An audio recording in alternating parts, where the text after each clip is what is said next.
চোখ নদীর পাড়ে দাঁড়িয়ে এমন একটি স্নিগ্ধ সকাল মনকে প্রফুল্ল করতেই যথেষ্ট। আসসালামু আলাইকুম, সবাই কেমন আছেন?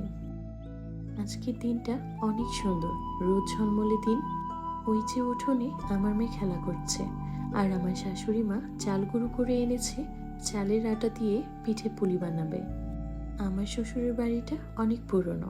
আমার দাদা শ্বশুরের বাবা এই বাড়িটা বানিয়েছিলেন যুদ্ধেরও অনেক আগে। এই পুরনো বাড়িতে এখন তেমন থাকা হয় না, তবে কাজের ক্ষেত্রে ব্যবহার করা হয়। আজকে বাড়িটা ঘুরিয়ে দেখাবো।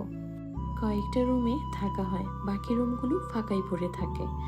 রাজকীয় পিলার গুলো দেখছেন? বাড়িটা অনেক আগের হওয়াতে ঘরগুলো অনেক নিচু হয়ে গেছে, কিন্তু পিলারগুলো কিন্তু এখনো বেশ মজবুত। দুতলা নিচতলা মিলিয়ে প্রায় 6 থেকে 7টি রুম নিয়ে এই বাড়িটা। এই বাড়ির একটা বিশেষত্ব হলো, এই বাড়িতে কখনো কেউ কবুতর পোষেনি। একা একাই কবুতর এসে নিজেদের মতো বাসস্থান করে নিয়েছে। এরা কখনো যায় না এখান থেকে চলে। দোতলার এই রুমটা ব্যবহারের অযোগ্য, জরাজীর্ণ হয়ে পড়ে আছে।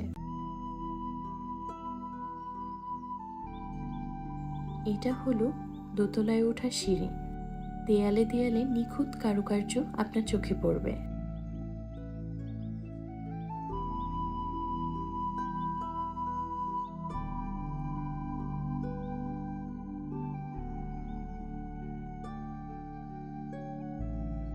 সিঁড়ি দিয়ে উঠেই চোখে পড়বে দুইটা বিশাল রুম। দোতলার বারান্দা থেকে বাড়ির উঠোনের ভিউ, পুরোটা বাড়ি একদম চোখে পড়ে। ওই যে দূরে উঠানে আমার মেয়ে এবং আমার শাশুড়ি মা।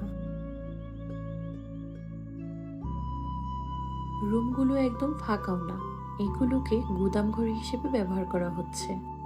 ধান চাল জমা করে এখানে রাখা হয়। বারান্দা থেকে বাড়ির বাইরের ভিউটাও কিন্তু কম সুন্দর নয়। আকাশটাকে দেখে মনে হচ্ছে এটা যেন মেঘের সমুদ্র। উপরে দেখছেন ঝুড়ি ঝুলানো, এগুলো আসলে কবুতরের ডিম পাড়ার জন্য ঝুলানো হয়েছে। ঘরগুলোতে তালা বন্ধ হওয়ায় আর ভিতরে গেলাম না, চলে যাচ্ছি নিচে। বাড়িটাও অনেক পুরনো, বাড়ির সবকিছুই অনেক পুরনো। এটা একটা বহু পুরনো গোসলখানা। এখানে একটা অনেক বড় সাইজের আয়না আছে, যেটা ড্রেসিং টেবিল অথবা আলমারির আয়নার থেকেও 5 গুণ বড়। গোসলখানার ভিতরেই রয়েছে টিউবওয়েল।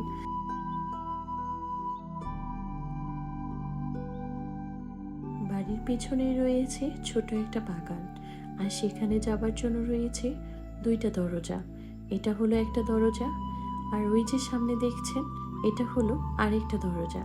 সবগুলোই কিন্তু অনেক অনেক অনেক দিন আগের। এই যে দরজা খুললেই বাগান, এখানেও রয়েছে একদম ছোট সাইজের একটা টিউবওয়েল।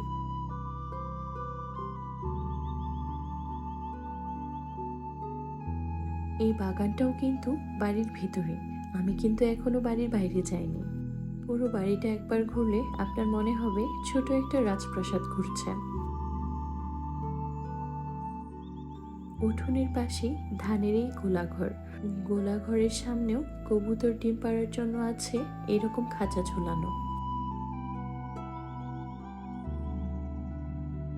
উঠোনে শুকাতে দেওয়া হয়েছে নারিকেল পাতার মাঝখানে শিরাটা, এটা থেকে তৈরি হবে ঝাড়ু। রান্নাঘরে আমার শাশুড়ি মা আর বড় মা মিলে খই ভাজছেন। ধান থেকে খই হয়, আর এই খই ভাজাটা জীবনে প্রথমবার আমি দেখছি। এই ধানগুলো থেকেই খই ভাজছেন। খই থেকে আবার মুরগিও বানাবেন। ধানগুলো গরম বালুতে দেবার সাথে সাথেই খইগুলো ফুটে বের হচ্ছে।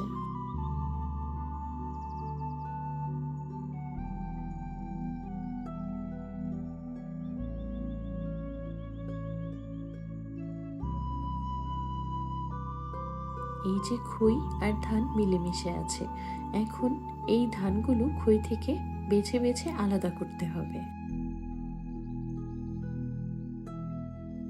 খই থেকে ধান আলাদা করার কাজ চলছে। আমার শাশুড়ি মা খই ভিজে চলেছেন, আর বড় মা খই থেকে ধান আলাদা করছেন। খই ভাজা শেষ, এখন চলছে মুড়ি ভাজার ধুম। চাল থেকে মুড়ি ভাজা হচ্ছে।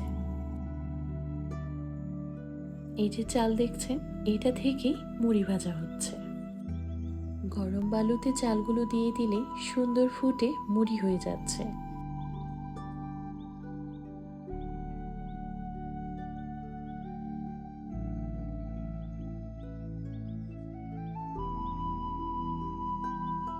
এদিকে চলছে মুরগি বানানোর কাজ। চুলায় খেজুরের গুড় জাল করে খইয়ের উপর ঢেলে দেওয়া হচ্ছে। ভালো করে মিশিয়ে মুরগি বানানোর কাজ চলছে।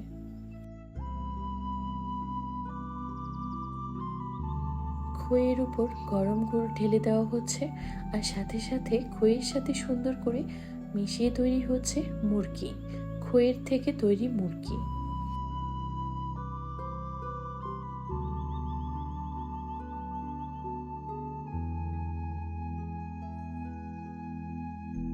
হাতে ভাজা খই, মুড়ি, মুরগি সবগুলোই অনেক মজার। কাজগুলো কিন্তু বেশ কষ্টসাধ্য। প্রায় সারাটা দিন লেগে গেল আমার শাশুড়ি মায়ের এই খই, মুড়ি আর মুরগি বানাতে।